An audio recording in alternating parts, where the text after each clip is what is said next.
Amén. Dios les bendiga. Un saludo a todas las iglesias que nos escuchan en las distintas regiones y localidades del país.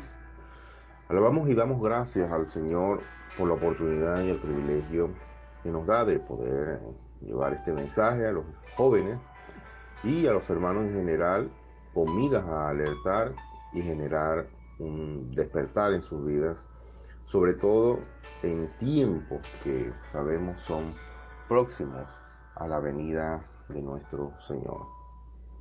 Padre, te damos gracias, Señor. Te damos gracias por tu amor, por tu misericordia, por la oportunidad que nos has dado, por este privilegio de servirte. Te pedimos, Padre, en el nombre de Jesús, que este mensaje sea de edificación, que pueda llegar a los corazones de cada joven y de cada hermano, y que este mensaje pueda generar cambios, transformaciones en su vida. Te lo pedimos en el nombre de Jesús. Amén.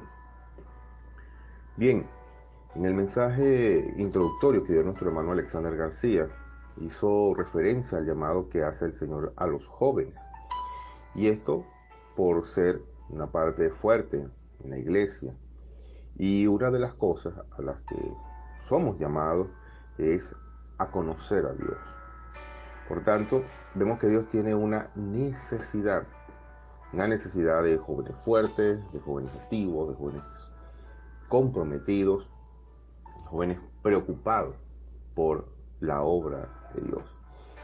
Y esto muestra que necesitamos tener experiencias concretas con el Señor, con la finalidad de poder llegar a ser un joven vencedor, un joven que marca la diferencia en su iglesia, en su comunidad, en el colegio, en la universidad o cualquier medio donde te desenvuelvas, y sobre todo cuando alguien pregunte ¿por qué te ves diferente? O ¿por qué te reúnes con ese grupo cristiano determinado? Usted, joven que me escucha, le pueda decir: es porque deseo conocer más a mi Dios. Deseo invocar más su nombre. Deseo poder decir: Señor Jesús, me has salvado. Tú me has dado tu rica vida. Señor Jesús, no quiero seguir siendo igual. No quiero retroceder. No quiero ser de los que dudan. Deseo ser de los que llegan al final, a la meta. Quiero ser un joven vencedor. Y esa debe ser nuestra actitud. Dios desea hacer una transferencia en tu vida. Para ello, necesitas ser diligente, abrirte al Señor, abrir tu corazón sin dudar, abrir tu espíritu, vaciarte, hacerte pobre para recibir, para tomar lo que Dios tiene que darnos. Bien, vamos a tomar lápiz y papel, los que puedan, por favor. Y el título de este primer mensaje es: necesito despertar. Dígale al joven, la joven que está a su lado: necesito despertar. Entonces vamos a tomar apunte de 3 puntos que vamos a desarrollar. El primer punto es: ya es hora de levantarnos. Tomamos como base bíblica Romanos capítulo 13, versículo 11. El segundo punto es: creyentes vencedores y creyentes derrotados. Tomamos como base bíblica Apocalipsis capítulo 12, versículo 11. El tercer punto es: jóvenes que son gobernados por una visión celestial y que perseveran hasta el fin. La base bíblica es Hechos capítulo 7, versículos 9 y 10. Y Hechos capítulo 26, versículo 19. Mateo capítulo 24, versículo 12 y 13. Bien, Vamos a desarrollar el primer punto. Ya es hora de levantarnos. Acompáñame por favor a leer Romanos, capítulo 13, versículo 11. Y dice la palabra del Señor. Y esto, conociendo el tiempo, que es ya hora de levantarnos del sueño, porque ahora está más cerca de nosotros nuestra salvación que cuando creímos. Esto nos muestra algo muy importante, que guarda relación con la última etapa de la salvación, la glorificación, la transfiguración de nuestro cuerpo. La intención del Señor es que seamos insertados en el Padre. En Juan capítulo 14, versículo 17, dice la palabra: el Espíritu de verdad, al cual el mundo no puede recibir, porque no le ve ni le conoce. Pero vosotros le conocéis, porque mora con vosotros y estará en vosotros.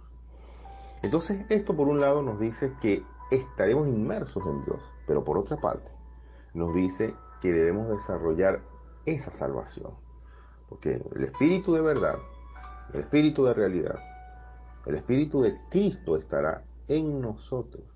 El Espíritu vivificante que vemos confirmado en 1 Corintios 15:45, y finalmente nos muestra que somos propiedad exclusiva de Dios, somos sus hijos.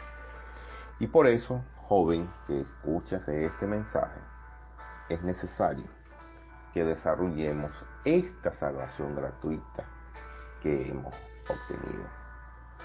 En Juan capítulo 1, versículo 12, dice la palabra: mas a todos los que le recibieron, a los que creen en su nombre, les dio potestad de ser hechos hijos de Dios.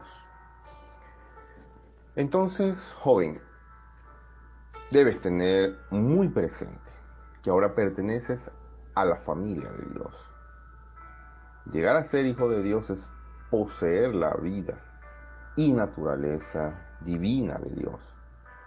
En Romanos capítulo 10, versículo 9, dice que si confesares con tu boca que Jesús es el Señor y creyeres en tu corazón que Dios le levantó de los muertos, serás salvo. Y esto muestra en un primer aspecto que Cristo necesita de nosotros, necesita que participemos de Él, puesto que fuimos hechos vasos para contenerle. Y el segundo aspecto que muestra este versículo es que la resurrección de Cristo fue un hecho invisible, así que requiere de nuestra fe. Por lo tanto, es una afirmación de que somos salvos al recibirle y creer en nuestro corazón. Y esto es algo maravilloso, porque pasamos a estar en las manos de Dios. En Juan capítulo 10, versículo 28 y 29, dice de la siguiente manera: y yo les doy vida eterna, y no perecerán jamás, ni nadie las arrebatará de mi mano. Mi Padre que me las dio es mayor, mi Padre que me las dio es mayor que todos, y nadie las puede arrebatar de la mano de mi Padre. Esto presenta dos aspectos que son seguros. El primero, en el versículo 28, es que tenemos vida eterna y no pereceremos jamás. Y el segundo aspecto, en el versículo 29, es que nadie nos puede arrebatar de las manos del Padre. La vida eterna nunca cesará, y las manos del Padre y del Hijo nunca nos fallarán. Entonces, eso es una afirmación, una certeza y seguridad de la salvación que tenemos, y que la vida eterna fluye en todo nuestro ser. En Juan capítulo 6, versículo 47, dice así: de cierto os digo, el que cree en mí tiene vida eterna. Entonces esto presenta nuestra posición como hijos de Dios. Sabemos que somos salvos, tenemos la vida eterna, formamos parte de la familia de Dios y ahora estamos en la esfera de la iglesia. Sin embargo, podríamos estar tranquilos, relajados, sabiendo estas verdades, incluso pensar que muchas de ellas son ahora para jóvenes que no son hijos de Dios. No obstante, la Biblia, la palabra, revela que esa salvación que se inició en tu espíritu debe desarrollarse, porque es así como podrás ser verdaderamente útil a Dios. Vamos a ver un ejemplo de alguien que escuchó el llamado y se levantó y atendió las advertencias y las alertas que Dios le dio. En Hebreos capítulo 11, versículo 7, dice así: por la fe Noé, cuando fue advertido por Dios acerca de cosas que aún no se veían, con temor preparó el arca en que su casa se salvase.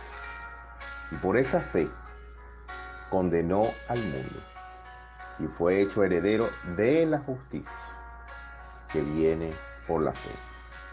La pregunta es, ¿cómo son estos tiempos? ¿Estos tiempos se parecen a los de Noé? ¿Cómo actuaban aquellos hombres? Vamos a ver, revisar Génesis capítulo 6, versículo 2. Dice de la siguiente manera: aconteció que cuando comenzaron los hombres a multiplicarse sobre la faz de la tierra, y les nacieron hijas, que viendo los hijos de Dios que las hijas de los hombres eran hermosas, tomaron para sí mujeres, escogiendo entre todas. Estos versículos nos presentan aspectos totalmente negativos. Muchos de estos aspectos podemos verlos reflejados en la actualidad, pero lo que nos muestra este pasaje del versículo 2 es que los hijos de Dios tomaron para sí mujeres de las hijas de los hombres. Y esto revela algo negativo, muy malo: la sensualidad. Los hijos de Dios se acostaban con las hijas de los hombres. Había fornicación, había concupiscencia, tal como la que hay hoy en día. Entonces en el versículo 5 dice: y vio Jehová que la maldad de los hombres era mucha en la tierra, y que todo designio de los pensamientos del corazón de ellos era de continuo solamente el mal. Esto muestra, en segundo lugar, que había violencia, que era una generación violenta, tal como ocurre en nuestros días: homicidio, delincuencia juvenil, fornicación. Finalmente dice el versículo 6 que el Señor se arrepintió de haber hecho al hombre y le dolió en su corazón. Esto muestra una historia muy triste que rogamos al Señor no se repita y que no se debe repetir. En Lucas capítulo 17, versículos 26 y 27, dice así: como fue en los días de Noé, así también será en los días del Hijo del Hombre. Comían, bebían, se casaban y se daban en casamiento hasta el día en que entró Noé en el arca, y vino el diluvio y los destruyó a todos. Esto no nos está diciendo que comer sea malo o que casarse sea malo, sino que era una generación, al igual que esta, que en esos aspectos operaba un poder maligno. Comer con glotonería, con gula, borrachera, incluso el exceso de descanso, pasar excesivamente tiempo descansando, pasar excesivo tiempo frente al celular, levantarnos muy tarde en las mañanas y no tomar la palabra con oración. También en este tipo de conducta, opera un poder maligno. Y esto resta tiempo valioso para la palabra, para la oración, para leer un libro espiritual. Y cuando la palabra dice que se casaban y se daban en casamiento, eso no era para cumplir con el propósito de Dios, sino para agradar el placer de la carne. Muy similar a los noviazgos de la actualidad, sin compromiso, sin respeto, sin conocer la voluntad de Dios. Lamentablemente, muchos hijos de Dios han caído en situaciones similares a la de esta generación corrompida. Y aquella generación que vimos en los tiempos de Noé fue advertida. Y el Señor hoy está advirtiendo a esta generación. Recordemos que para ese momento el tiempo pasó hasta que vino el diluvio y lo destruyó. El Señor nos guarde a nosotros siempre. El segundo punto es creyentes vencedores y creyentes derrotados. O podemos también hablar de jóvenes vencedores y jóvenes que no lograron vencer. Por favor, vamos a leer Apocalipsis capítulo 12, versículo 11. Y dice: y ellos le han vencido por medio de la sangre del Cordero y de la palabra del testimonio de ellos. Y menospreciaron sus vidas hasta la muerte. Vamos a desarrollar un poco esto. En primer lugar, la palabra de Dios habla de que ellos se le han vencido por medio de la sangre del Cordero. Aquí no se refiere a cualquier creyente, sino a los creyentes vencedores. Aquellos que constituyen el hijo varón que menciona el versículo 5. Por lo tanto, la vida natural se esparce en la sangre de Cristo. Y por esa razón, Satanás, el enemigo de Dios, y por supuesto enemigo nuestro, no puede obrar en nosotros. La palabra nos revela que el alimento de Satanás es el polvo de la tierra, lo que quiere decir que únicamente puede obrar en la vida natural. Joven, que has recibido al Señor, que eres salvo, tú estás cubierto por esta sangre del Cordero. Esta sangre vence los ataques del enemigo. Cuando estamos bajo la protección de la sangre de Cristo, no podemos ser atacados por Él. De la misma manera que los hijos de Israel estaban protegidos por el Cordero Pascual, nosotros también estamos protegidos por el Señor. Recuerda, la sangre satisfizo, la justicia de Dios. En este aspecto podemos tener paz y tranquilidad. La sangre de Cristo es la respuesta cuando Satanás nos acusa. También continúa el versículo 11 y dice: la palabra del testimonio de ellos. Aquí la palabra es la palabra que expresan los vencedores como testimonio de que el diablo ha sido juzgado por el Señor. Para Satanás es fundamental destruir el testimonio de la iglesia. El enemigo hará todo lo posible para que tu testimonio sea destruido, porque el testimonio de la iglesia es como una antorcha que alumbra. Es por eso, joven, que tu testimonio hoy es sumamente valioso. Todos los hijos de Dios debemos testificar contra el enemigo. Esa es nuestra victoria. Y el uso de la palabra de Dios para obtener dicha victoria es el testimonio. Por lo tanto, debes declarar con tu boca la victoria que el Señor ha obtenido sobre el enemigo. Seguidamente dice: y menospreciaron sus vidas hasta la muerte. Para poder vencer a Satanás, debemos despreciar la vida del alma, debemos aborrecerla y negarla.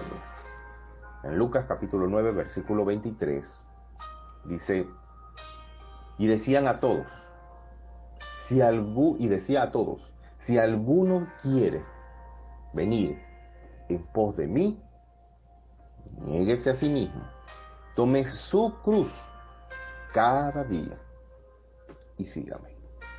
Y en Lucas capítulo 14, versículo 26, dice, si alguno viene a mí y no aborrece a su padre y madre y mujer e hijo y hermanos y hermanas y aún también su propia vida, no puede ser mi discípulo. Entonces vemos que cuando dice en el versículo 11, y cuando dice hasta la muerte, indica martirio, porque los creyentes vencedores desprecian la vida de su alma hasta la muerte. Joven, debes ofrecer tu vida y tu cuerpo al Señor, tu mejor tiempo, tu mejor atención, no sentir conmiseración de ti mismo. En Hebreos capítulo 20, versículo 24, dice, pero de ninguna cosa hago caso, ni estimo preciosa mi vida para mí mismo, con tal que acabe mi carrera con gozo y el ministerio que recibí del Señor Jesús, para dar testimonio del Evangelio de la gracia de Dios. Entonces podemos preguntarnos, ¿cómo está mi carrera? Y si no está bien, ¿qué debo hacer? Si bien ya sabemos que somos salvos y tenemos la certeza de ello, que es algo real, incluso estaremos en la nueva Jerusalén, en la eternidad, hay que hacer un espacio.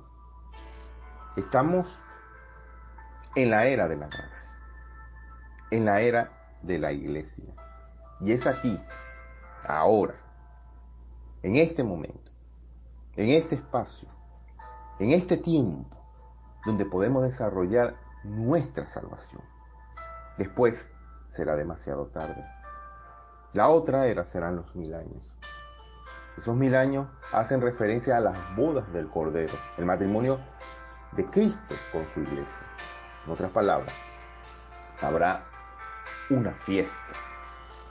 Joven, pregúntate, ¿estoy preparado para entrar a la fiesta? En tu condición espiritual actual, ¿calificas para entrar a la fiesta?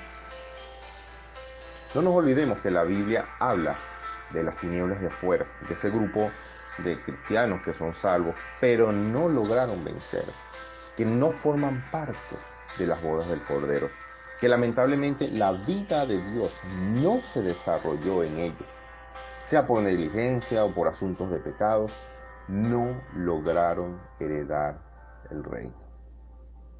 Entonces, es evidente que estamos en ese proceso.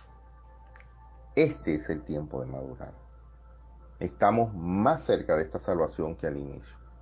Debemos percibir en nuestro espíritu, y debes percibir en tu espíritu, el peso de la importancia que esto tiene. El Señor quiere introducirnos en el reino y desea glorificarse. Por tanto, seamos obedientes al llamado del Señor. Las profecías se están cumpliendo, el mundo se está volviendo una anarquía, un caos, todo está empeorando. Y hoy estamos atravesando una pandemia con el COVID-19. Inesperadamente este virus apareció y dejó víctimas lamentables incluso en las iglesias de Dios. Y esto nos lleva a percibir que es el fin de los tiempos de acuerdo con la palabra de Dios y que la venida de nuestro Señor está muy cerca. Podríamos preguntarnos si estamos despiertos realmente, porque podemos estar despiertos físicamente, pero muy dormidos espiritualmente. Entonces nos preguntamos, ¿cuál es nuestra posición? ¿Cuál es nuestra posición frente a esta situación? ¿Es realmente la obra de Dios una preocupación o una prioridad para mí? El momento que vivimos es un momento muy especial. No es cualquier tiempo el que estamos viviendo.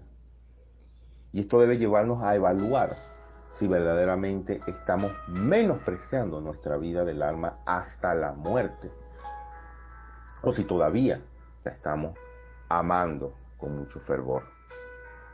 Recordemos que de la misma manera que el dragón espera devorar al hijo varón que está a punto de nacer, Satanás siempre perseguirá a la iglesia y la hará sufrir. Pero esos mismos sufrimientos y esas mismas persecuciones nos servirán para madurar y para ser ese hijo varón que será arrebatado para Dios y para su trono. Punto número 3. Jóvenes que son gobernados por una visión celestial y que perseveran hasta el fin.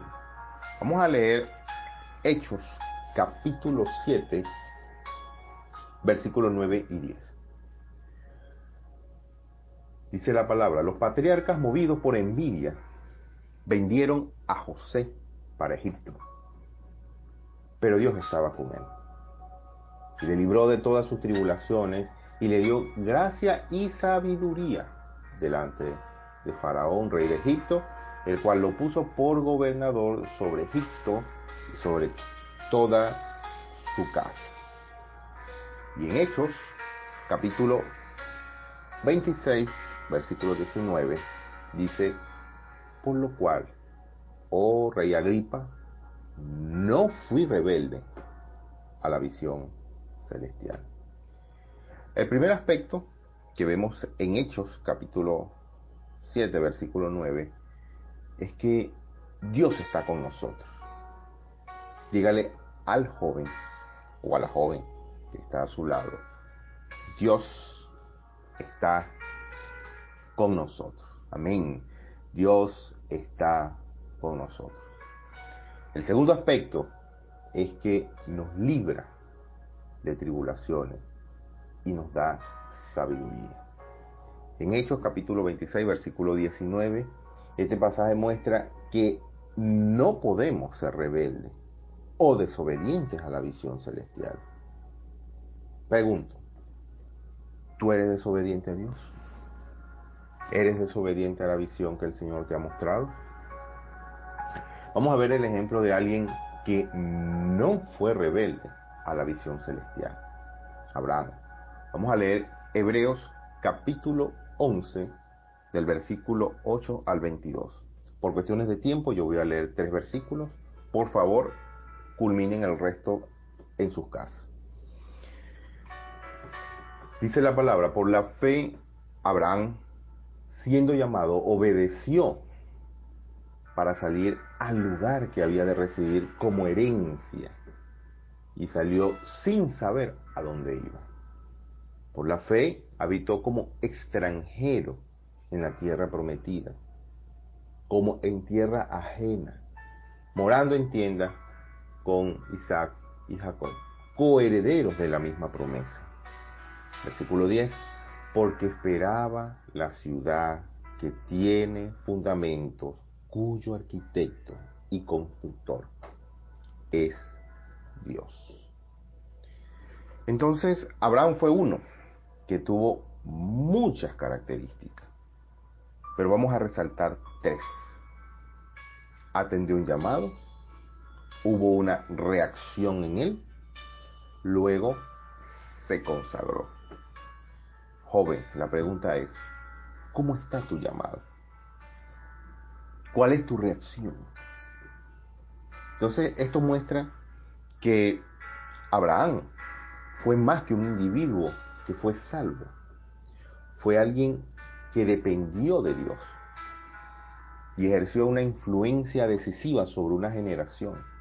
Y es algo que Dios también en este tiempo espera de ti. No que seamos no que sea salvo únicamente de la degradación y del pecado, sino que el Señor espera que junto con otros jóvenes de la iglesia puedas ejercer una influencia y logres depender de Dios, logres tener una vida de consagración. Y esto, por supuesto, tiene una finalidad: conquistar la tierra con su expresión, dominio y gloria. Y otra de las características de Abraham es que tenía un vivir de altar. Donde quiera que iba, invocaba el nombre del Señor. Pregunto, joven, ¿tú también invocas el nombre del Señor donde quiera que vas? Señor Jesús. Esto revela que nuestra vida no es para nosotros mismos, sino que todo lo que tenemos es para Dios. Abraham se ofrendó a sí mismo, y esto es algo agradable a Dios que nosotros debemos repetir. Poder decirle: Señor, aquí estoy. No quiero ser rebelde al encargo que tú me has dado. Deseo ser como Abraham. Deseo tener un vivir de altar. Deseo ejercer una influencia decisiva en mi generación. Deseo depender de ti.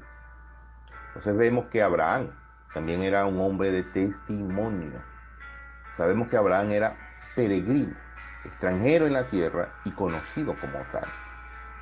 Nosotros también debemos ser como Abraham. Como jóvenes también debemos tener esta conducta.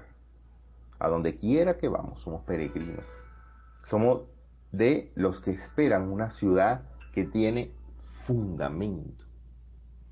Por lo tanto, joven, no caigas en ansiedades. No permitas que este mundo caído, al cual no perteneces, genere una influencia negativa sobre ti. No seas rebelde al llamado del Señor. Ten una reacción como la de Abraham. Cuando Dios hable, que también tenga la reacción correcta y no te quedes inmóvil. Corras inmediatamente al llamado del Señor. Por otra parte, José, que estaba cuidando el rebaño, tuvo un par de sueños.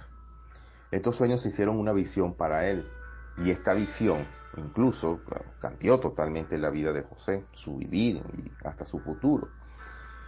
Y esto muestra que hoy en día también nosotros necesitamos tener tal visión.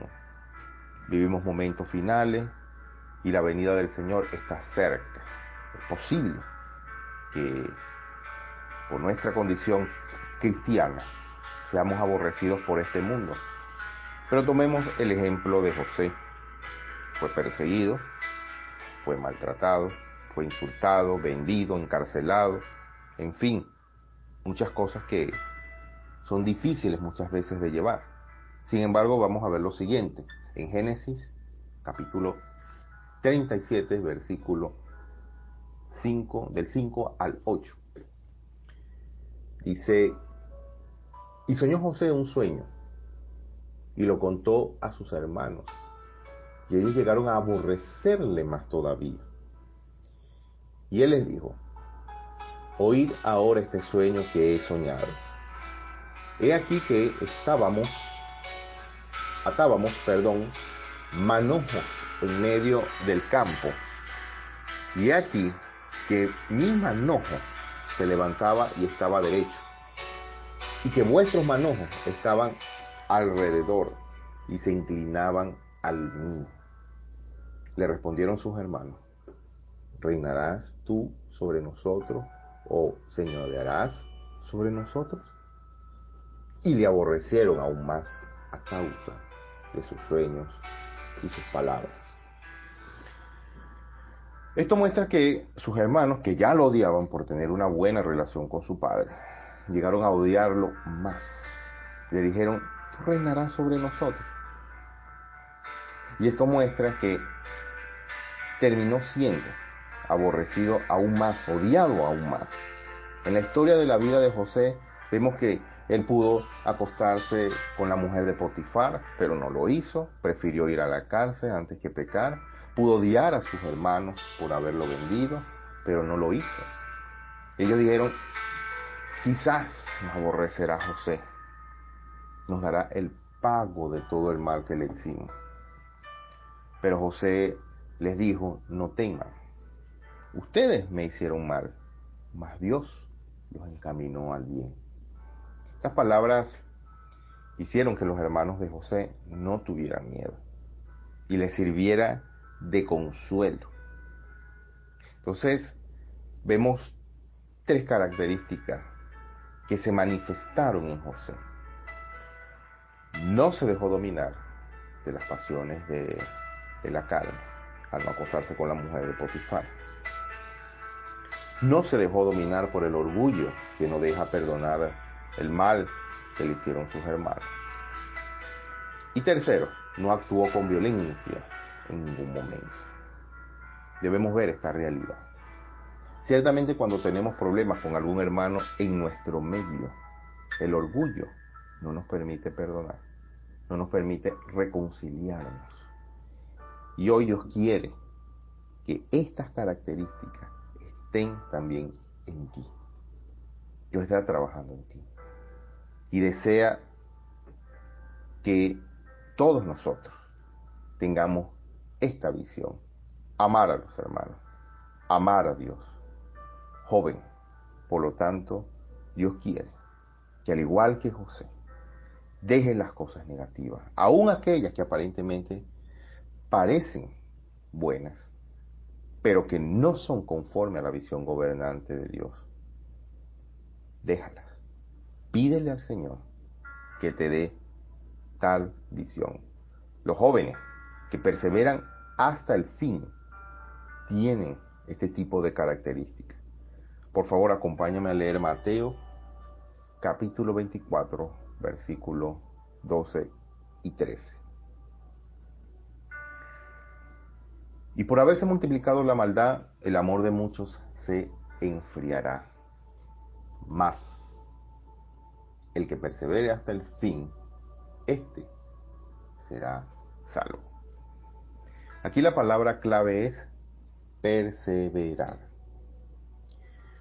Gracias al Señor, Dios nos ha suplido, nos ha cuidado con su mano maravillosa, y estas circunstancias que actualmente estamos viviendo nos han servido para perseverar, para no rendirnos, para ahora más que nunca depender del Señor, cultivar una vida en Cristo y producir finalmente un grupo de jóvenes santos, de jóvenes vencedores, y poder ofrecernos al Señor de manera generosa y voluntaria. En Salmos capítulo 110, versículo 3, Salmo 110, 3, dice de la siguiente manera: tu pueblo se te ofrecerá voluntariamente en el día de tu poder, en la hermosura de la santidad, desde el seno de la aurora. Tienes tú el rocío de tu juventud. Esto nos muestra la intención de Dios, y es que Dios quiere hacernos parte de un ejército. Dígale al joven o a la joven que está a su lado: Dios quiere hacerte parte de un ejército. Amén.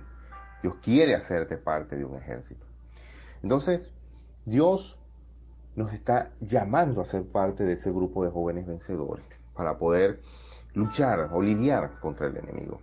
Evidentemente, no podemos hacerlo como una individualidad, sino como un ejército, bien cohesionado, enlazado, cargado con las intenciones del corazón de Dios. Como mencionamos anteriormente, teniendo una visión celestial. Entonces, la pregunta es, ¿cómo podemos vencer? ¿De qué manera podemos vencer? Vamos a leer 2 Corintios capítulo 5, versículo 18 al 21. Y dice la palabra: y todo esto proviene de Dios, quien nos reconcilió consigo mismo por Cristo y nos dio el ministerio de la reconciliación.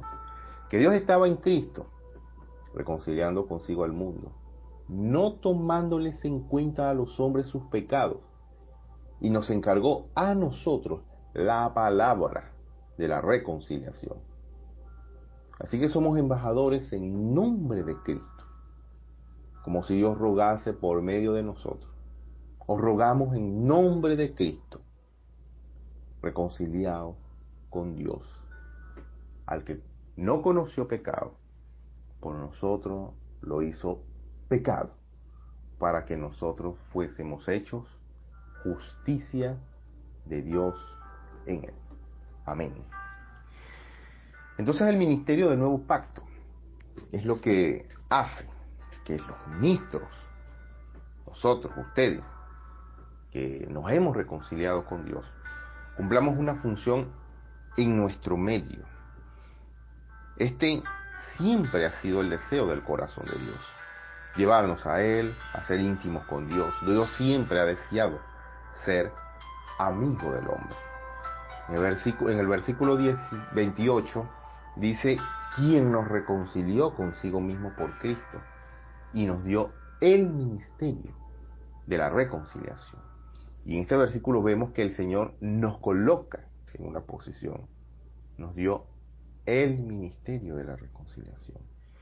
En el versículo 20 nos dice que somos embajadores en nombre de Cristo, como si Dios rogase por medio de nosotros. Entonces, podemos ser embajadores de Cristo, aquellos que tienen la comisión de representarlo para reconciliar a los hombres con Dios por medio de Jesucristo, para que finalmente estos sean hechos justicia de Dios. Ahora bien, vemos algo muy interesante. Quienes siempre proponen reconciliación son los débiles frente a los fuertes. Pero aquí, en 2 Corintios capítulo 5, del versículo 18 al 21 que acabamos de leer, vemos una excepción. Es Dios Todopoderoso, un fuerte, el que le propone al hombre reconciliarse con él. Sin embargo, en Lucas capítulo 14, vemos lo que podemos llamar la regla. Vamos a leer Lucas capítulo 14, versículo 31 al 32. Dice, o que rey, al marchar a la guerra contra otro rey, no se sienta primero y considera si puede hacer frente con 10.000 al que viene contra él con 20.000, y si no puede, cuando el otro está todavía lejos, le envía una embajada y le pide condiciones de paz. Aquí vemos a un rey que con su ejército se sabe que es débil, que no puede, que es menor o menos poderoso frente a otro que es más poderoso. Y entonces le propone una embajada, es decir, le propone un plan de reconciliación para la paz. Esta es la regla. Pero Dios, en 2 Corintios capítulo 5, hace la excepción. Siendo Dios el fuerte, le propone al hombre un plan de reconciliación. Y esto muestra algo muy importante, muestra el amor y la misericordia de Dios hacia el hombre. Y esto es debido, la razón de esto es porque Dios sabe que el hombre es duro. El hombre está lleno de dudas. Muchas veces no actuamos con la diligencia debida. Por lo tanto, joven que escuchas este mensaje, por favor, vamos entonces a abrazar esta propuesta que nuestro Dios nos hace. Usted no solo es un cristiano para tener una vida congregacional o una vida litúrgica. Usted tiene la vida de Dios en su interior.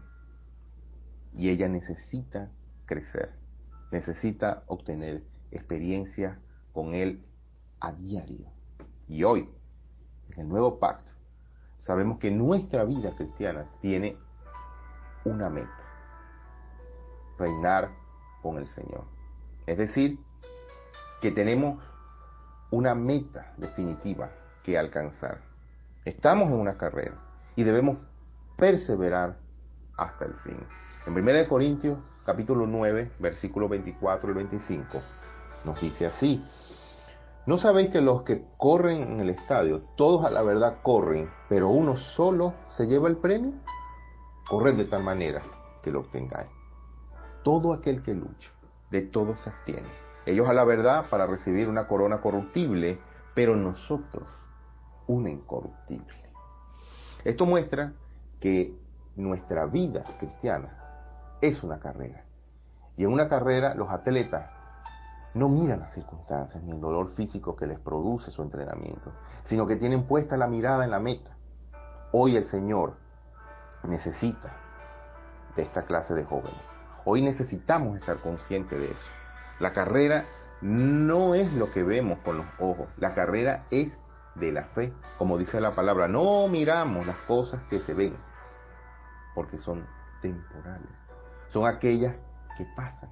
Pero hay algo que va a permanecer, algo que es muy real, y detrás de eso es que estamos. En Hebreos capítulo 11, versículo 26, vemos lo siguiente: teniendo por mayores riquezas el vituperio de Cristo que los tesoros de los egipcios, porque tenían puesta la mirada en el galardón. Joven, ¿dónde tienes puesta la mirada en este momento? Esa es la pregunta que debemos hacernos. En Hebreos capítulo 12, versículo del 1 al 3, dice: por tanto nosotros también, teniendo alrededor nuestro tan grande nube de testigos, despojémonos de todo peso y del pecado que nos asedia, y corramos con paciencia la carrera que tenemos por delante, puestos los ojos en Jesús, el autor y consumador de la fe, el cual por el gozo puesto delante de él sufrió la cruz, menospreciando el oprobio, y se sentó a la diestra del trono de Dios.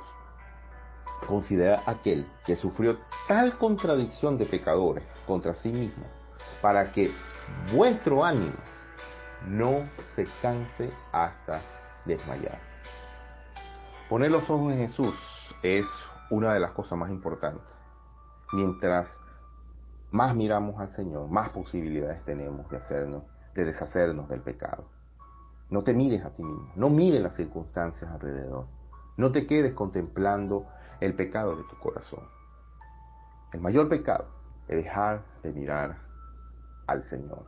Recordemos que en nuestra carrera cristiana algo fue depositado en nosotros, en nuestro espíritu. Entonces no se trata solo de llegar primero, sino de que nuestro vaso esté lleno hasta el final. Y si andamos torpemente, si andamos en asuntos de pecado, derramamos ese contenido. Y si bien sabemos que Cristo es la meta, también debemos saber que Él es nuestro contenido. Finalmente, joven, no desistas. Es necesario proseguir a la meta, el premio del supremo llamamiento. Despójate de cualquier peso de pecado. Busca ser lleno del Espíritu. Busca a diario tener comunión íntima con el Señor. Ora, toma la palabra con oración, ofrenda, participa de las riquezas de la vida de la iglesia. Y sobre todo, ante cualquier problema, busca la fuente que es Jesucristo, nuestro Señor. Dios les bendiga.